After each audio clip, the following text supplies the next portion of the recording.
మేషరాశి వారికి ఈ సంవత్సరము ఆదాయ వ్యయము, రాజపూజ్యము, అవమానం ఎలా ఉండబోతుందో ఈ వీడియోలో తెలుసుకుందాం. మేషరాశిలో ఏ నక్షత్రాలు వస్తాయనగా అశ్విని నక్షత్రంలోని 4 పాదాలు, భరణి నక్షత్రంలోని 4 పాదాలు, కృతికా నక్షత్రంలోని 1 పాదం కలిపితే మేషరాశి. చాలామందికి పుట్టినటువంటి కాల సమయంలో డేటా బర్త్లు లేనటువంటి వారికి పేరు యొక్క మొదటి అక్షరాన్ని అనుసరిస్తూ రాశిని తెలుసుకునే ప్రయత్నం చేద్దాం. చూ, చే, చో, లా, లీ, లు, లే, లో, ఆ అక్షరాల వారందరూ కూడా మేషరాశి జాతకులే. మేషరాశి యొక్క అధిపతి కుజ భగవానుడు. వీరికి ఈ సంవత్సరము ఆదాయం 12, వ్యయం 14. చూడండి విధి ఎంత వైపరీత్యమైనటువంటిదో. 14 రూపాయలు ఖర్చు ఉంటే కేవలం 12 రూపాయలు వీరు సంపాదించబోతున్నారంటే 2 రూపాయలు అప్పు కాబోతున్నారు. కనుక మనము ఏం తెలుసుకోవాలి అన్నట్లయితే వీలైనంత వరకు సమయం, ధనం వృధా చేసుకోవద్దు అని చెప్తుంది. అంటే స్వమర్థనంగా ఉన్న అధికమైన ఖర్చులు పెట్టినా ఖర్చులకు కళ్యం వేయలేకపోతే ఈ సంవత్సరం అప్పుల పాలయ్యే అవకాశం అధికంగా ఉంది అని చెప్పి గమనించాలి. అలాగనే రాజ్యపూజ్యం 5, అవమానం 7. మధ్యవర్తిత్వ కార్యక్రమానికి దూరంగా ఉండండి. అప్పులు ఇచ్చి పుచ్చుకునే వ్యవహారంలో చాలా జాగ్రత్త అవసరము. అదే కాకుండా ఉగాది పండగ ప్రారంభం నుంచే ఏళ్లనాటి శని మేషరాశి వారికి ప్రారంభం కాబోతుంది అని చెప్పి మీరు గుర్తుపెట్టుకోగలగాలి.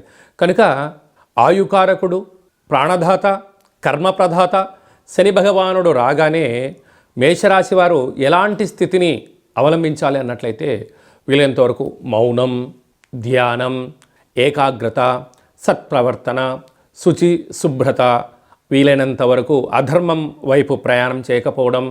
మీ జన్మ నక్షత్రం రోజున అంటే సంవత్సరం పొడవునా శనివారం, మంగళవారం, పూర్ణిమ, అమావాస్య తిథులు ఎందున ముఖ్యమైనటువంటి పనులు వాయిదా వేసుకోవడం, వీలైతే ఉప ఆవాసానికి దగ్గర అవ్వడం.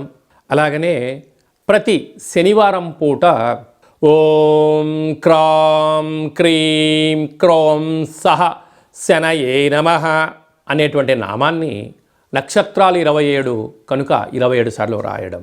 అలాగనే ప్రతి మంగళవారం పూట, ఎందుకు రాశాధిపతి కుజభగవానుడు అవడం వలన ఓం క్రాం క్రీం క్రౌం సహ భౌమాయ నమః అనేటువంటి మంత్రాన్ని వ్రాయడం. నవగ్రహ తులాభార కార్యక్రమంలో మీరు పాల్గొనడం వలన భగవంతుడు తృప్తి చెంది విద్యలో, ఉద్యోగంలో, వ్యాపారంలో, ఐశ్వర్యంలో ఉన్నత స్థితికి మేషరాశి వారిని తీసుకురాబోతుందని చెప్పి గమనించాలి. అది కాకుండా మీ మేషరాశి యొక్క అధిపతి కుజభగవానుడు ఈ సంవత్సరము ధాన్యాధిపతి, వృక్షాధిపతి, సర్పాధిపతి అవ్వడం వలన ఎర్రటి నేలలు కలిసి రావడం, అంటే ఎర్రటి భూములు క్రయ విక్రయాలు, అంటే ఇంటి స్థలాలు కానీ, వ్యాపార స్థలాలు కానీ, వ్యవసాయ క్షేత్రాలు కానిలో క్రయ విక్రయాలు చాలా యోగదాయకం. ఎరుపు పంట అయినటువంటి కందులు, మిరప, ఎరుపు వస్త్రాలతో కూడుకున్నటువంటి వస్త్ర వ్యాపారస్తులు, స్వర్ణకారిత వ్యాపారస్తులకు చాలా మంచి కాలం. కనుక వీలైనంత వరకు ఈ సంవత్సరము ఆధ్యాత్మికమైన చింతనతో మీరు ప్రయాణం చేయగలిగినట్లయితే వీలైనంత వరకు ప్రతిరోజు కూడా ఉతికిన వస్త్రాలు ధరింప చేయగలిగితే మీ తొలిమెట్టు విజయం అక్కడి నుంచే ప్రారంభమవుతుంది.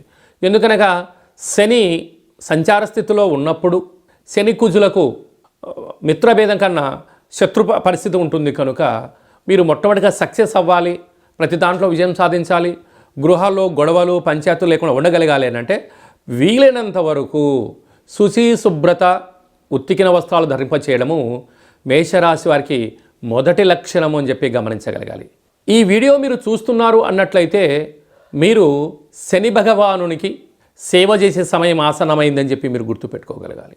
భగవంతుని ఎప్పుడైతే మనం స్మరిస్తామో, ధ్యానిస్తామో ఆయన మనల్ని పిలవగానే వచ్చి మనల్ని ఆయురారోగ్యాలకు కాపాడుతాడు అని చెప్పి మనం గమనించాలి.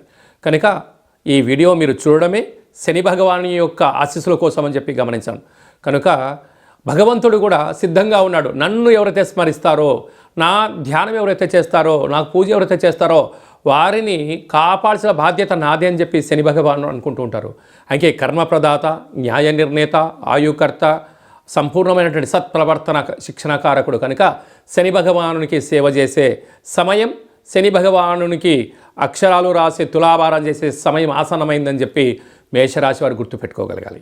ప్రధానంగా వ్యవసాయ సోదరీమణులు, గృహ భవన నిర్మాణ కార్యక్రమం ఆచరింపజేసేవారు, సాఫ్ట్వేర్ ఉద్యోగస్తులు, హార్డ్వేర్ ఉద్యోగస్తులు, రాజకీయ రంగం వారు, సినిమా రంగం వారు తప్పకుండా ధర్మాన్ని పాటించండి. ఆ ధర్మమే మనల్ని విజయం కలిగిస్తుందని చెప్పి గమనించాలి.